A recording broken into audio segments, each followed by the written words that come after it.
నమస్తే, welcome to our channel. నేను miss సిరి.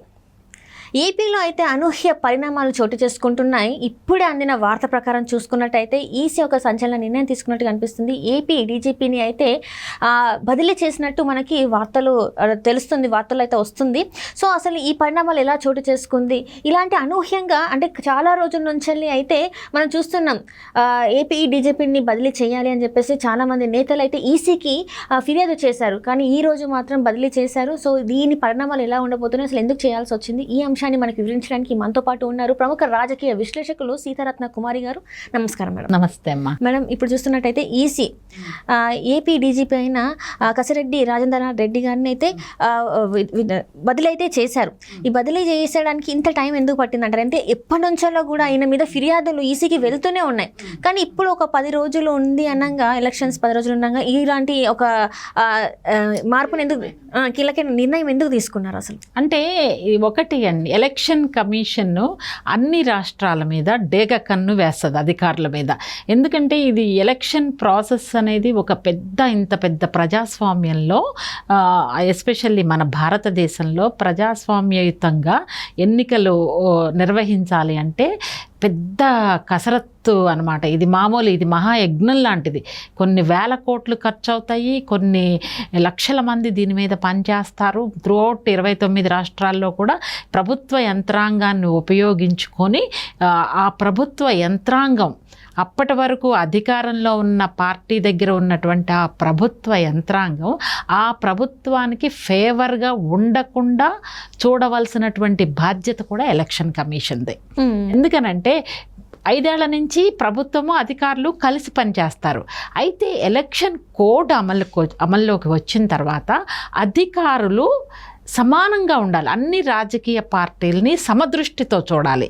అంతేగాని అధికార పార్టీకి తొత్తుల్లాగా వ్యవహరించి, అపోజిషన్ పార్టీ వాళ్ళకి వ్యతిరేకంగా వ్యవహరించి, అపోజిషన్ పార్టీ వాళ్ళు దాడికి గురి కాబడినా కూడా అధికార పార్టీ వాళ్ళని అరెస్టు చేయకుండా, వాళ్ళని ఏమీ అనకుండా బాధితుల మీదే కేసులు పెట్టినటువంటి పరిస్థితుల్ని ఆంధ్రప్రదేశ్లో మనం చూసాము.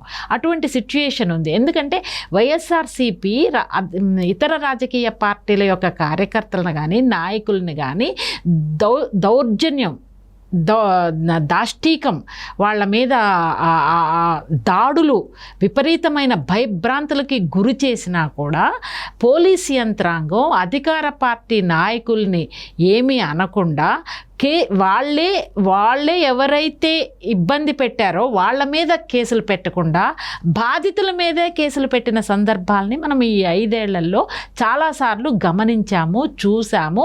ప్రజలు కూడా మొత్తుకుంటున్నారు. కానీ ఎలక్షన్ కమిషన్ అధికారులు నోటిఫికేషన్ విడుదల చేసిన తర్వాత ఈ పనులన్నీ ఆపేయాలి. అధికార పార్టీకి తొత్తుల్లాగా వ్యవహరించినటువంటి సీనియర్ ఐఏఎస్లు కానీ, ఐపీఎస్ అధికారులు కానీ అన్ని రాజకీయ పార్టీలని సమదృష్టితో చూడవలసినటువంటి బాధ్యత వాళ్ళ మీద ఉంది. అయితే ఇంత జరుగుతున్నా కూడా ఈ మధ్యన క్రాంతి రాణా విజయవాడ పోలీస్ ఆఫీసర్ని, ఇంకొక ఆయనతో పాటు ఇంకొక సీనియర్ పోలీస్ అధికారిని, వీళ్ళందరినీ కూడా వరస పెట్టి తీసేస్తున్న సందర్భాన్ని మనం చూస్తున్నాం. ఎందుకు తీసేస్తుంది ఎలక్షన్ కమిషన్? ఎందుకు సిఎస్కి ఆదేశాలు ఇస్తుంది? ఆల్టర్నేటివ్ నేమ్స్ సజెస్ట్ చేయండి, వాళ్ళని ఇమ్మీడియట్గా విధుల నుంచి తప్పించండి, నెక్స్ట్ లెవెల్ ఆఫీసర్స్ ఎవరైతే ఉన్నారో వాళ్ళ పేర్లను పంపించండి అని ఎలక్షన్ కమిషన్ ఆదేశాలు ఇచ్చింది అంటే కనుక అది ఇప్పుడున్నటువంటి రాష్ట్ర ప్రభుత్వానికి అవమానకరం. ముఖ్యంగా ఈ అధికారులకు అత్యంత అవమానకరం. ఎందుకంటే వాళ్ళని సస్పెండ్ చేయడమో, వాళ్ళని తీసేయడమో, వాళ్ళని ఎలక్షన్ విధుల నుంచి కంప్లీట్గా ఎలక్షన్స్ అయ్యే వరకు పక్కన పెట్టడం అంటే వాళ్ళకి చాలా అవమానకరం. వాళ్ళ కెరియర్లో సస్పెండ్ చేయడం కానీ, తీసేయడం కానీ. ఎందుకు దిగజారి ప్రవర్తిస్తున్నారు అధికారులు? వాళ్ళకి తెలుసు ఎలక్షన్ కమిషన్ వేటు పడుతుంది అని. తెలిసినా కూడా ఎందుకు తెగించి అధికార పార్టీకి అండదండలు అందిస్తున్నారు? ఏం స్వప్రయోజనాలను ఆశించి చేస్తున్నారు? ఏమి ప్రమోషన్ల కోసం చేస్తున్నారా? ఇతరత్ర ఇంకేమన్నా బెనిఫిట్స్ మీకు వస్తున్నాయా? ఇవన్నీ ప్రజల్లో ఒక సందేహం కలుగుతుంది. ఇతర రాజకీయ పార్టీల్లో కూడా ఈ ఇలాంటి థాట్ ప్రాసెస్ రావడానికి అవకాశం ఉంది. అయితే ఇప్పుడు జవహర్ రెడ్డి గారు కూడా ఇలాంటివి ఏమన్నా ఉంటే, బికాజ్ ఆయన CS, he has to take, he has to set everything. అలా చేయకుండా ఏం చేస్తున్నారు, ఆయన కూడా అధికార పార్టీకి తొత్తులాగా వ్యవహరించడం వల్ల ఈ రోజున ఇవన్నీ చూసి ఈ తెలుగుదేశం పార్టీ కానీ అదర్ పొలిటికల్ పార్టీస్ ఎవరైతే ఉన్నారో వాళ్ళు ఎలక్షన్ కమిషన్కి ఫిర్యాదు చేస్తాం అనేది జరిగింది. ఫిర్యాదు చేసిన వెంటనే కూడా ఎలక్షన్ కమిషన్ ఇమీడియట్గా స్టెప్స్ తీసుకోదు. ఇలా ఫిర్యాదు రాగానే ఇలా స్టెప్స్ తీసుకోదు. They have their own process. ఆ ప్రాసెస్లో వాళ్ళు ఏంటంటే everything they will go as per their norms, as per their policy, as per their procedure. There is a separate procedure. ఆ ప్రొసీజర్లో వాళ్ళు మొత్తం ఎంక్వైరీ చేసుకుంటారు.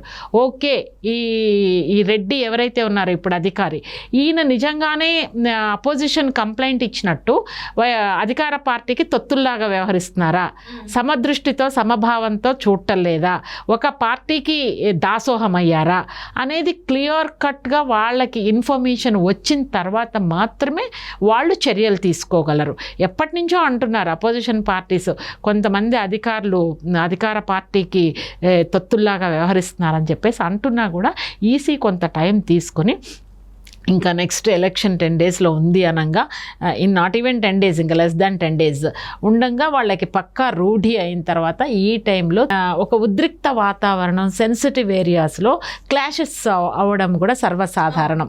ఒకళ్ళ మీద ఒకళ్ళు కొట్టుకోవడం, తిట్టుకోవడము, లేకపోతే ఉద్రిక్త పరిస్థితులకి దారి తీసే పరిస్థితి గ్రామాల్లో ఉండడానికి ఎక్కువ అవకాశాలు ఉంది.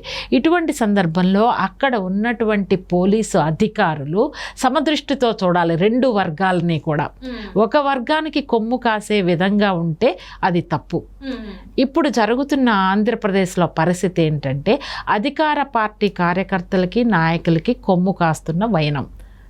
సో దాంతో ఏంటంటే గ్రామాల్లో ఒక అభద్రతా భావం ఏర్పడుతుంది.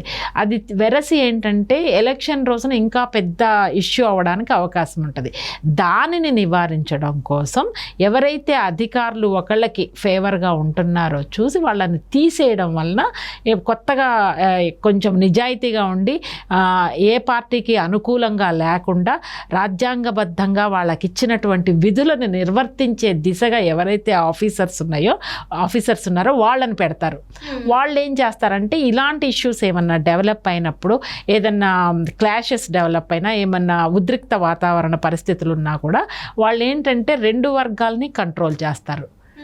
లేదంటే బాధితులకే మళ్ళీ శిక్ష పడేటట్టు ఇప్పుడున్న ఈ డీజీపీ నిర్ణయాలు తీసుకుంటారు. రైట్ మనం చూసాం కూడా. బాధితుల మీద చర్యలు తీసుకుంటున్నారు. అసలు తప్పు చేసిన వాళ్ళని పక్కన వదిలేస్తున్నారు, రాచమర్యాదలు చేసి వదులుతున్నారు. ఇది ఎంత అప్రజాస్వామికం. సో అందుకోసం ఏంటంటే ఎలక్షన్ కమిషన్ నిర్ణయం తీసుకొని ఇమీడియట్గా వీళ్ళని తీసి పక్కన పెట్టడం అనేది జరిగింది. ఎలక్షన్ కమిషన్ ప్రాసెస్ చట్టబద్ధంగా వ్యవహరిస్తుంది అనడానికి ఇప్పుడు తీసుకున్నటువంటి నిర్ణయం ఒక ప్రత్యక్ష నిదర్శనం. Right thank you so much. Thank you.